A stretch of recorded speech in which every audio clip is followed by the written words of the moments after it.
So to be clear, Boston Children's Hospital is not ashamed of committing sexual mutilation of children. Gender-affirming care is a euphemism for chemical castration. What is gender-affirming care? Well, it's castrating children. It's exactly what it is. The sterilization and castration of children. No one should put up with this. No parent should put up with this for 1 second, no matter what the law says. Your duty, your moral duty, is to defend your children. This is an attack on your children, and you should fight back. And that is what he continually says about a variety of different topics, but always it comes back to, it's not enough, which it is for many of these commentators, to just constantly talk about these supposed predators who are coming after your kids that wanna kill them or rape them or eat them or whatever. But he continually then says, you need to fight back. Sometimes he goes more explicit than that. And he says, the only moral thing to do is to punch out a person who does that. And so far, all of this is perfectly fine and perfectly legal. He takes stochastic terrorism and has apparently decided as an experiment, how far can I go with this? Because I know that the idea is that I'm not supposed to directly call for violence, but he is testing every day, how much can I actually directly call for violence in the immediate aftermath of violence and get away with it?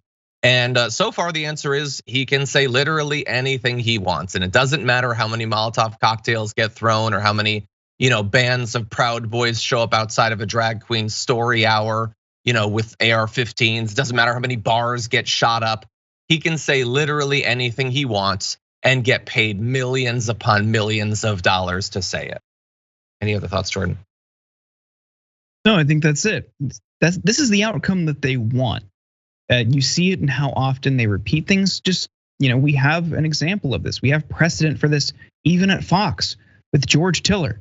Bill O'Reilly talked about him repeatedly on a primetime cable show until someone walked into his church and shot him and killed him. This is the outcome they want because they know it works. They know they can work their fan base up into a frenzy. They know they can lie to them. And they know they can smear their enemies so successfully that people will literally kill them. This is what they want. It has always been mind-boggling to me that anybody still advertises on that show. But I think it also just shows how hollow a lot of this corporate social responsibility ultimately is. They don't care. They just want to make a profit. So that's a totally different conversation. But when you have someone who is repeatedly saying things like this to try to inspire attacks on a children's hospital, to gay bars, to anyone else in that community, you show what their MO ultimately is. It's just to harass, to harm, to punish their opponent. And I'll remind you, this is somebody who freaked out, had a meltdown, and called the police because an activist group knocked on his door. Yep. Yeah, he freaked out because a guy talked to him at a Bass Pro Shop. Anyway, look, I guess it's some consolation that this doesn't seem to be the great activator of electoral change that they thought it was. A lot of Republicans get super freaked out about it, and they haven't necessarily won the Senate on it. They've made school board meetings effectively not able to function. They're shutting down libraries around the country, which is fun, and occasionally getting people shot up. On the other hand, maybe there's another silver lining. We should remember that largely, and this is not true of all of them. One of the reasons they decided, okay, what are we gonna do?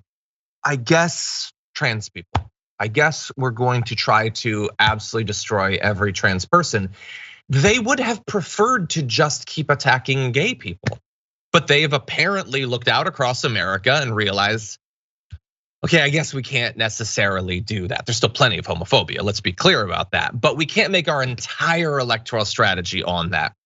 And the thing is, while there was so much damage that was done by that, when you attack something constantly, you also shed light on it. You make it harder for people who are not on your xenophobic, violent side to just pretend that group doesn't exist. You force them to learn about this group.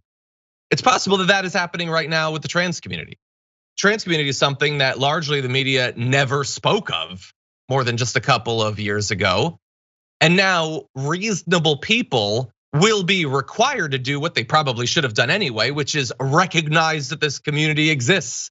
Talk about it a little bit, maybe put some people from the community on the news. And And so it is possible that, in doing this multi-year culture war attack against the trans community, it might lead to more recognition and acceptance of the community than we would have had if Fox had not decided that this was how they were gonna butter their bread.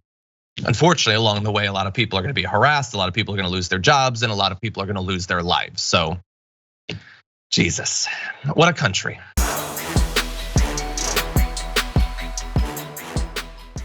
Check out the Damage Report podcast each day, wherever you get your podcasts, whether Pocket Casts or Stitcher or iTunes. You can join me as I give you the news and stories you want, with a range of co-hosts and interview guests jumping in on the fun each day. Again, that's the Damage Report, wherever you get your podcasts. And if you get them at iTunes, don't forget to rate and review. Sometimes I'll read them live on the show.